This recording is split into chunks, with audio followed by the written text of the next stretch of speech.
But বাজে দিক হচ্ছে আমরা বৃষ্টিটা আজকে দেখতে পারবো কিনা তার কোনো গ্যারান্টি নেই। হঠাৎ করে বৃষ্টিটা থেমে গেল, আর বৃষ্টিটা থামার পরে না এই জায়গাটার সৌন্দর্যটা মানে জাস্ট এনহ্যান্স হয়ে গেল। আমাদের আমি এটাই বলবো যে প্লিজ এই বীজটাকে নোংরা করো না, কারণ আমি অনেক বীজ দেখেছি যেখানে নোংরা ফেলা, যা তাভাবে জিনিসপত্র ফেলে রেখেছে, যা পেরেছে তাই ফেলে রেখেছে। এই বীজটা এখন অবধি প্রচুর ক্লিন আছে বলে ব্লু ফ্ল্যাগ সার্টিফাইড পেয়েছে।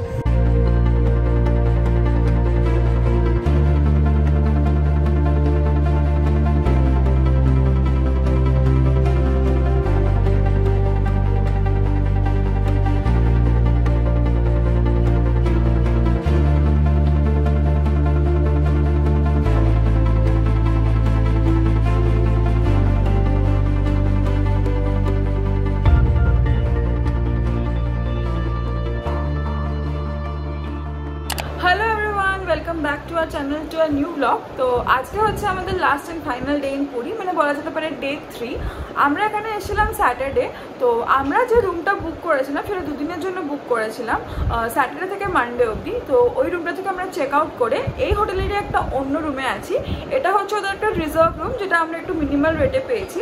এই রুমটার রেট হচ্ছে জাস্ট 1500 উইথ এসি। অ্যাকচুয়ালি আজকে যেহেতু রাতে আমাদের ট্রেন, তো ফুল ডে রুম নেওয়ার কোনো দরকার ছিল না।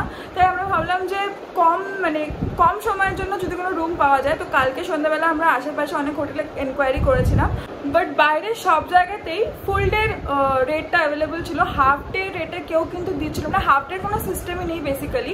আর উইদাউট এসি 1000 করে চাইছিল। তো আমরা ভাবলাম যে 1500-এ এসি রুম, আর একই হোটেলে মানে লাগেজ নিয়ে যাওয়া আসা এসব ঝামেলাগুলো থাকবে না। তাই আমরা ভাবলাম যে এই হোটেলেই থাকি, আর রুমটাও মোটামুটি ঠিকঠাক। দেবরুর কাছে তোমরা জানতেই পারলে আজকে আমাদের লাস্ট ডে, আর আজকে আমাদের ট্রেন ছিল রাত 10টা 10-এ। তো সকাল থেকে আমি আরও ভাবছিলাম কি করব। তো হঠাৎ করে একটা হোটেলের স্টাফ আমাদের বললো যে সামনে একটা বিচ আছে যার নাম গোল্ডেন বিচ, সেটা দেখে আসতে পারেন আপনারা, কারণ ওই বিচটা নাকি টোটালি ডিফারেন্ট আমরা যে নর্মাল পুরী বিচ দেখি তার থেকে। তো আমি আর দেবরুবা বললাম যে ঠিক আছে, হাতে যখন সময় আছে যাই দেখেই আসি, এখান থেকে হয়তো 15 মিনিটের দূরত্ব। তো এখন মোটামুটি 2:30 বাজে, আমরা স্নান করে রেডি হয়ে নিয়েছি। আর বাইরের ওয়েদারটা তোমাদের দেখাবো, অসাধারণ ওয়েদার। মানে পুরীতে এসে যে এরকম গরমকালে এত সুন্দর একটা ওয়েদার পাবো সত্যি ভাবিনি, মানে মাইন্ড ব্লোয়িং একটা ওয়েদার। তো যখন বাইরে যাবো তখন তো ওয়েদারটা তোমাদের দেখাবোই। তো চলো লেট না করে বেরোনো যাক এবার। হোটেল থেকে আমরা বেরিয়ে পড়েছি, আর দেখতেই পাচ্ছ হাতে ছাতা, মানে বুঝতেই পারছো ওয়েদারটা কিরকম। একবার দেখেই দিই, দাঁড়াও। এই দেখো হচ্ছে ওয়েদার। এই গরমকালে আমরা পুরীতে পেয়েছি বৃষ্টি। এটা একটা ভালো দিক হচ্ছে, খুবই ঠান্ডা লাগছে, ওয়েদারটা পুরো ঠান্ডা হয়ে গেছে। বাট বাজে দিক হচ্ছে আমরা বৃষ্টিটা আজকে দেখতে পারবো কিনা তার কোনো গ্যারান্টি নেই। না আমার এখনো আশা আছে, কারণ কি এখন 3টে বাজে সবে, প্রায় আরো 3 ঘন্টা বৃষ্টি খোলা আছে। একটু কমলে আমরা সেটা বেরিয়ে, মানে 8 ঘন্টার জন্য হলেও যাবো ওখানে। তো যদি যাই তোমাদের দেখাবো, আর যদি না যাই তাহলে এই ব্লগটা এখানে শেষ করে দেবো। Bad luck. A few moments later 5টা বাজে, ফাইনালি বৃষ্টি থেমেছে। আমি বলেছিলাম যে একটু ওয়েট করলে হয়তো বৃষ্টি থামতে পারে। আমরা দুপুরে খাওয়া দাওয়া কমপ্লিট করে এখন বেরোচ্ছি। ভালো হলো, টাইমটাও পাস হয়ে গেল, লাঞ্চ করে নিলাম। এখন আমরা ফাইনালি বেরোবো। সো আমরা টোটোতে বসে গেছি, আর এখান থেকে দাদা বললো 10 মিনিট লাগবে, আর আমাদের ভাড়া নিচ্ছে 80 টাকা। আমরা তো প্রথমে ভেবেছিলাম রিজার্ভ করবো, বাট দাদা বললো যে ওখানে কি অনেকটা টাইম লাগে ঘোরাঘুরি করতে, তাই রিজার্ভ হবে না, আপনার আলাদা আসতে হবে।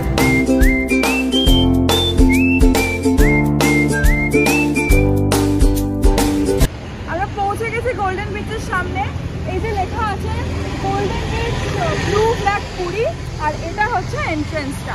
আর এই বিচটাকে ব্লু ফ্ল্যাগ কেন বলে সেটা তোমাদেরকে পরে বলছি। এন্ট্রেন্সে ঢোকার পরই না মানে দেখে মনে হচ্ছে যে অন্য কোথাও চলে এসেছি, এত মানে ভালোভাবে মেনটেন করা হয়েছে। হ্যাঁ, আর আজকে ওয়েদারটা যেহেতু ভালো, আরো ভালো লাগছে। আমি জানি না এটা কবে করা হয়েছে, বাট খুব বেশি দিন না, কারণ আমি যখন আগের বার এসেছিলাম এসব কিছুই ছিল না। এগুলো খুব রিসেন্টলি বানানো হয়েছে, তাই জন্য এখনো খুব ভালোভাবে ওরা মেনটেন করেছে। এই গোল্ডেন বিচে ঢুকতে গেলে কিন্তু আমাদের টিকিট কাটতে হবে। এটা হচ্ছে টিকিট কাউন্টার। এখানে কিন্তু পার্কিং এর সিস্টেম আছে, এখানে 4 হুইলার আছে আর এদিকে 2 হুইলার। চলো এবার ভিতরে ঢোকা যাক। আমাদের টিকিট কাটা হয়ে গেছে, পার টিকিট হচ্ছে 20 টাকা করে। এই যে আমাদের টিকিট লেখা আছে 20 রুপিস। আর যদি কেউ স্নান করতে চায় তাহলে হচ্ছে 50 রুপিস। বাট আজকে ওয়েদারের জন্য স্নান করতে দিচ্ছে না, যেহেতু খুব বৃষ্টি হচ্ছে সেই জন্য মনে হয়। তো আর আমরা এমনি জাস্ট ঘুরবো ফিরবো, দর্শনে দেখবো, চলে আসবো। টিকিটের টাইমিংটাও মেনশন করা আছে। Door opens at 5:30 AM and closes at 8 PM। মানে সকাল 5:30 থেকে রাত্রি 8টা অবধি বিচটা খোলা থাকে, তার মধ্যে any time you can come. আর এটা হচ্ছে মেন এন্ট্রেন্স, এখানে টিকিট দেখে ঢুকতে হবে। টিকিটটা দাও, দুটো দাদা, থ্যাংক ইউ। ঢুকেই দুপাশে খুব সুন্দর আর্ট ওয়ার্ক, আর এই দেখো বা দিকে ছোট্ট গার্ডেন টাইপের, ডান দিকেও গার্ডেন, একটা আলাদাই আমেজ না? হ্যাঁ, একদম অন্যরকম, মনেই হচ্ছে না যে পুরীতে আছি। পুরীর বিচ মানে একটু জমজমাট, ক্যাচক্যাচ, লোকের আওয়াজ, বাট এটা অনেক শুনশান। মানে পুরী মানেই হচ্ছে একটু ক্যাচক্যাচ আওয়াজ হবে, জমজমাট লোকজন, বাট এই বিচটা একদমই ডিফারেন্ট। এটা মনে হচ্ছে অন্য কোথাও চলে এসেছি পুরোপুরি। এইখানে সব কিছু দেওয়া আছে, কোথায় কি আছে তোমরা সিটিং চেয়ার পাবে, ড্রিঙ্কিং ওয়াটার পাবে, ফিটনেস সেন্টার আছে, টয়লেট আছে, জগিং ট্র্যাক আছে, ফার্স্ট এড স্টেশন আছে, চেঞ্জিং শাওয়ার আছে, চিলড্রেন প্লে এরিয়া আছে।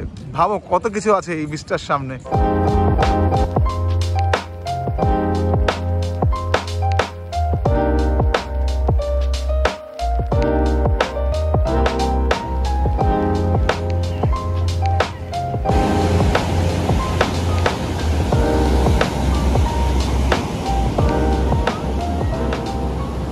এই বিচে বসার জায়গা আছে, ছোট ছোট সব ব্লু রঙের চেয়ার ফেলা আছে বিচের সামনে দিয়ে, যেখানে তোমরা বসতে পারো।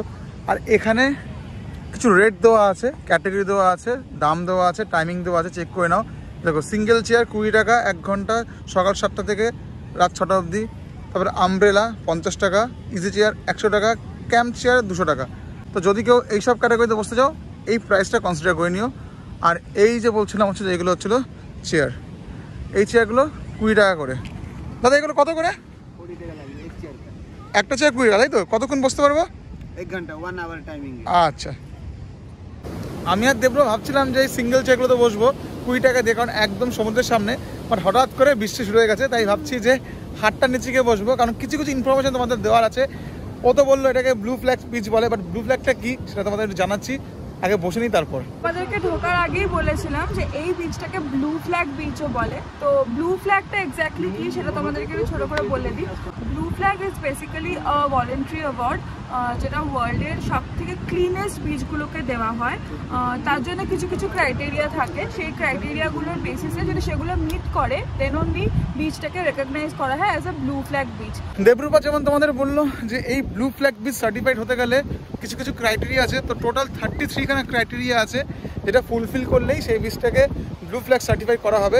আর এই অ্যাওয়ার্ডটা যারা দেয় তাদের নাম হচ্ছে হলো the foundation of environmental education, FEP। এটা কিন্তু একটা নন প্রফিট অর্গানাইজেশন। আর এই যে বিচটা আমরা যেখানে দাঁড়িয়ে আছি, গোল্ডেন বিচ, এটা এশিয়ার ফার্স্ট ব্লু ফ্ল্যাগ বিচ। তারপরে আরও হয়েছে। তো টোটাল আমাদের ইন্ডিয়াতে 10টা ছিল, এখন আরও 2টো যোগ হয়েছে। আমি স্ক্রিনে দিয়ে দিচ্ছি, তোমরা সব নাম দেখে নিও। লাক্ষাদ্বীপের 2টো বিচ আছে যেটা রিসেন্টলি জয়েন হয়েছে। তো টোটাল 12টা ব্লু ফ্ল্যাগ বিচ আছে। একটা ছোট্ট পিস অফ অ্যাডভাইস তোমাদের সবাইকে দিচ্ছি যারা এই ভিডিওটা দেখছো, 33 খানা ক্রাইটেরিয়া ফুলফিল করে আমাদের এই বিচটা ব্লু ফ্ল্যাগ সার্টিফাইড হয়েছে, মানে ইটস এ হিউজ থিং। তো তোমাদের আমি এটাই বলবো যে প্লিজ এই বিচটাকে নোংরা করো না, কারণ আমি অনেক বিচ দেখেছি যেখানে নোংরা ফেলা, যা তাভাবে জিনিসপত্র ফেলে রেখেছে, যা পেরেছে তাই ফেলে রেখেছে। এই বিচটা এখন অবধি প্রচুর ক্লিন আছে বলেই ব্লু ফ্ল্যাগ সার্টিফাইড পেয়েছে। তো এই বিচটাকে এরকম সুন্দরভাবেই রেখো।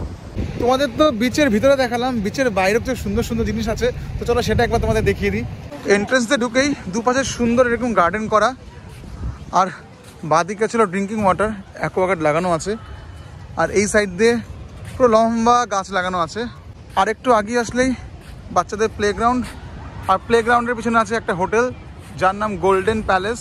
এটা কিন্তু এই বিচেরই হোটেল। আমরা প্রথমে এই হোটেলেই থাকতে চেয়েছিলাম, বুকও করে ফেলেছিলাম, বাট দেবরূপা বললো এটা স্বর্গদ্বারের থেকে অনেকটা দূরে, তাই এই হোটেলে থাকবে নাও, তাই আমরা স্বর্গদ্বারের সামনেই হোটেলটা বুক করলাম। বাকি এখানে বিশাল বৃষ্টি পড়ছে, এবার বেরোতে হবে নাহলে ভিজে যাবো। রকি বলছিল বেরিয়ে যাবে কারণ বৃষ্টিটা খুবই জোরে পড়ছিল, বাট হঠাৎ করেই বৃষ্টিটা থেমে গেল। আর বৃষ্টিটা থামার পরে না এই জায়গাটার সৌন্দর্যটা মানে জাস্ট এনহ্যান্স হয়ে গেল। এত অপূর্ব লাগছে, মানে এই যে সন্ধ্যের মুখে সানসেট হয়ে গেছে প্রায়, আর মানে ঠান্ডা ঠান্ডা হাওয়া, অপূর্ব একটা ওয়েদার, তার সাথে সমুদ্রের জলের স্রোত, মানে এরকম দৃশ্য আমার জীবনে দেখা প্রথম। এবং আজকের এই দিনটা সারা জীবনের মতন মনে থাকবে, মানে এখানে আসাটা একদম ওয়ার্থ ইট। মানে we had a really great time, দারুণ একটা অনুভূতি হলো।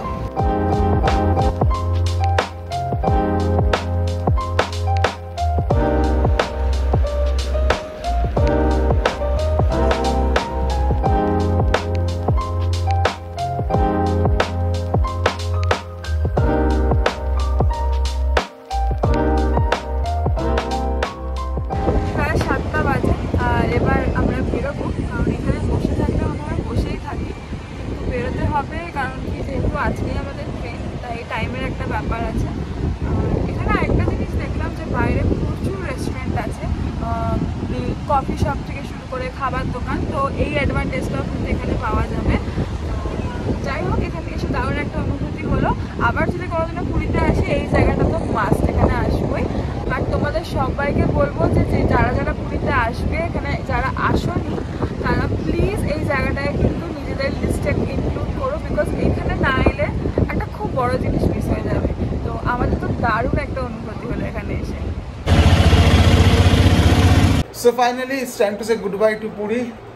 গোল্ডেন বিচ থেকে এসে রুমে ঢুকে ফ্রেশ হয়ে নিয়েছি, আর এখন রুম ছাড়তে হবে। প্রায় 15টা বাজে, আমাদের 10:40 ট্রেন। যেতে একদম ইচ্ছে করছে না। একদমই না, আমি তো লিটারালি ওকে বলছিলাম কি চলো আরো একটা দিন এক্সটেন্ড করিনি, মানে কথার কথা বলছিলাম, তাই সেটা পসিবল না, বিকজ কাল থেকে normal life, back to work, ওর কাজ আছে, আমার কাজ আছে, আবার নতুন মানে রোজকার জীবনে ফিরে যেতেই হবে, আর এটাই হচ্ছে নিয়ম প্রকৃতির। বাকি 3টে দিন খুব ভালো কাটলো, অন্যরকম কাটলো। কাজের ফাঁকে ছুটি নিয়ে দুজনে কোয়ালিটি টাইম স্পেন্ড করলাম, জগন্নাথ দেবকে পুজো দিলাম, এত সুন্দর সুন্দর স্পট ঘুরলাম। তো 3টে ব্লগ করেছি আমরা, আর এই সমস্তটাই তোমাদের সাথে শেয়ার করার চেষ্টা করেছি এই ব্লগগুলোর মাধ্যমে। আশা করছি তোমাদের ভালো লাগবে, ঠিক আমাদের যেরকম ব্লগগুলো করতে ভালো লেগেছে, আর খুব ভালো সময় কাটিয়েছি আমরা। আর এই ব্লগটা দিয়ে আমরা আমাদের পুরী সিরিজ শেষ করতে চলেছি।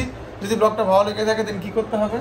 Then please do like, comment, share, and do not forget to subscribe to our channel, The Peculiar Match. আবার আসছি নতুন দিনের নতুন ব্লগ নিয়ে, নতুন কিছুর সাথে। টিল দেন সবাই খুব খুব ভালো থেকো, আর সবাইকে অনেক অনেক ভালো রেখো। টাটা।